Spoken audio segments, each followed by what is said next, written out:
Jadi kalau kita lihat temanya makin financial literacy dengan subtema atau cakupan temanya adalah makin paham financial literacy makin cuan, itu artinya adalah saya mau gitu ya semua orang itu tidak terkecuali itu merdeka finansial pribadi gitu. Mungkin kita sekarang sedang mengarah ke arah sana gitu. Diharapkan kita semua bisa merdeka financial pribadinya kita gitu ya. Ya, jadi financial literacy itu apa sih sebenarnya? Ngapain sih semua orang tuh sekarang gitu ya, apalagi Gen Z gitu harus financial literacy atau bahkan OJK atau jasa keuangan itu mereka juga mau gitu semua bank itu harus menerapkan financial literacy untuk nasabahnya. Terus jadi pertanyaan, memang financial literacy itu apa sih? Sepenting apa sih sampai harus bank juga yang nyampein kepada nasabah? Sepenting apa sih sampai semua orang itu mempertanyakan apakah Gen Z sudah melek financial literacy? Sepenting apa sih sampai itu harus disampaikan oleh OJK seperti itu, Bapak Ibu?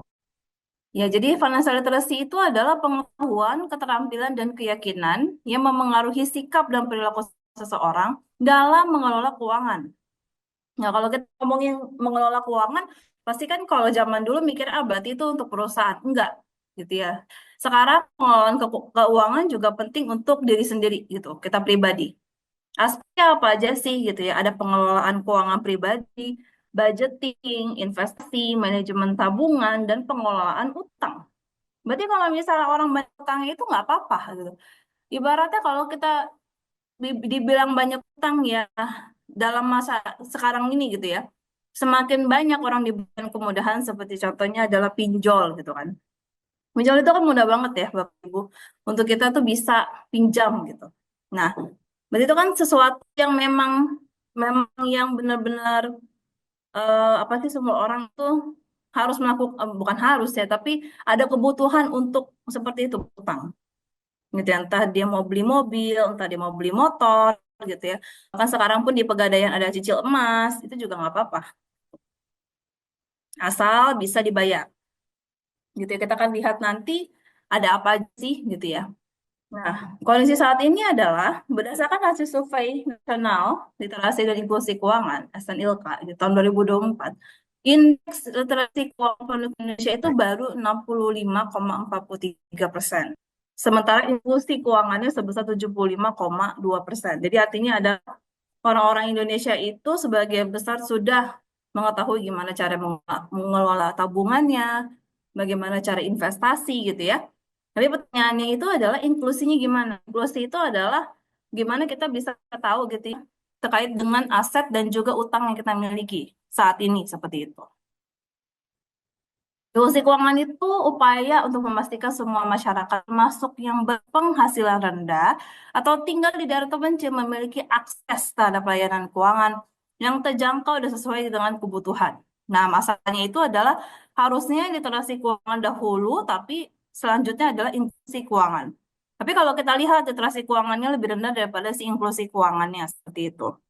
Nah, ini apakah dihitungnya dari persentase atau berapa banyak yang mereka sudah jangkau daerahnya, itu yang masih jadi pertanyaan. Tapi kalau ditanya, apa kalau kita paham financial keuangan atau financial literacy atau kita ngomongin dengan literasi keuangan, itu apakah kita bakalan hidup yang makmur sejahtera? Sebenarnya pertanyaannya pertama itu ketika kita omongin gitu ya, tidak semuanya bisa mengerti itu. Kenapa? Karena mereka mungkin aja ibaratnya paham financial literacy gitu ya. Tapi pada saat di praktek mereka kok kayaknya tetap masih ngikut-ngikut teman-temannya atau ngikut influencer seperti itu Bapak Ibu. Nanti saya akan kasih tahu hasil penelitiannya itu juga lumayan mencengangkan sih. Walaupun memang ini cuman di Gen Z gitu ya sampelnya. Nah, karena kita juga harus punya namanya financial landscape. Financial landscape itu apa sih gitu ya? Financial landscape itu adalah gambaran umum dari uang masuk dan uang keluar. Kalau kita ngomongin di dalam akuntansi, kita ngomonginnya adalah cash flow gitu ya. Atau arus kas. Nah, arus kas ini kita tahu gitu. Uang yang masuk ini berapa dari pendapatan apa dan uang yang keluar itu untuk membayar apa gitu. Nah, dokumen keuangan itu yang kita nanti akan lihat gitu ya untuk kita analisis, untuk kita teliti, itu berdasarkan dari dokumen-dokumen seperti dokumen keuangan yang kita sekarang punya, yaitu misalnya bank gitu ya, laporan bank, tagihan ataupun rekening investasi. Kalau Bapak Ibu sekarang mungkin banyak gitu ya, sudah lihat banyak aplikasi kayak misalnya untuk manajemen keuangan itu ada yang namanya si siapa tuh eh Bareksa untuk ngomongin reksadana gitu ya. Atau anak-anak suka main-main juga tuh ya kalau Gen Z mereka juga suka beli di aset manajemen saham misalnya atau mereka taruh uang gitu di aset manajemen nanti aset manajemen yang akan membantu. Nah, itu juga boleh gitu ya. Dari sisi makroekonomi, financial landscape lebih menitik beratkan kepada kebijakan moneter, inovasi finansial, dan kondisi ekonomi global. Nah, kebijakan moneter banyak ya. Bisa kita ngomongin misalnya bunga terkait dengan pinjaman online mungkin maksimalnya berapa seperti itu. Kategori kita bisa tahu gitu kan, apa yang masuk ke dalam peer-to-peer lending, kita ngomong funding gitu, itu masuk ke dalam inovasi finansial. Jadi inovasi finansial itu kita lihat bahwa sekarang orang pinjam uang itu atau orang itu mendapatkan investasi gitu ya, itu bukan cuma dari saham ataupun dia pinjam ke bank, tapi juga ada namanya peer-to-peer lending kayak contohnya industri seperti itu Bapak Ibu. Terus kalau ada funding itu artinya kita mau pinjam uang misalnya atau kita nggak mau jual saham tapi kita mau dapat suntikan dana.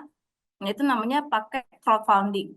Kalau Bapak Ibu tahu atau mungkin bisa search namanya Kickstarter. Nah, itu dia dari luar negeri memang, tapi dia itu bisa untuk mendanai sebuah project yang Bapak Ibu punya gitu.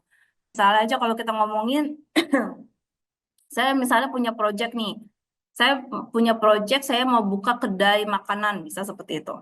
Ketika saya buka kedai makanan, saya harus kasih tahu nih, ya budget saya selama ini ketika sudah berapa banyak, seberapa besar sih si usaha ini gitu. Jadi nggak bisa yang kayak dari nol, terus kita langsung masukin minta uang itu pas saya lihat nggak ada sih yang sampai seperti itu.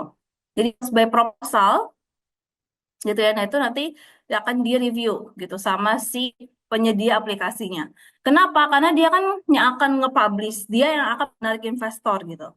Jadi kalau misal proposalnya begitu aja, atau nggak ada inovasinya, atau misalnya mungkin dirasa seperti tidak menarik, gitu ya, maka mereka nggak mau publish itu, seperti itu. Nah, kita lihat sih literasi keuangan itu sendiri. Literasi keuangan itu dia ada banyak fasenya, gitu ya. Jadi dia ada fase, sorry ini harusnya fase ketiga, ada tiga fase gitu ya. Dari umur 18 sampai 30, 31 sampai 54, dan 55 sampai 64. Oke, kalau fase yang pertama, fase yang ibaratnya anak-anak Gen Z kali sekarang ya, dan milenial gitu, kita ngomongin yang namanya money and transaction atau kita bilang bagaimana sih transaksi keuangan, apakah mereka ini mengerti atau tidak gitu ya. Mereka tuh sudah memiliki pengetahuan mengenai konsep uang dan perbankan, karena udah dipelajarin juga pada saat di sekolah. Seperti itu. Nah, begitu mereka masuk ke planning and managing finances, gimana cara mereka merencanakan dan memanage keuangannya mereka, mereka mulai memikirkan mana sih produk layanan perbankan atau jasa keuangan mana yang tepat untuk kebutuhan pribadi dan keluarganya.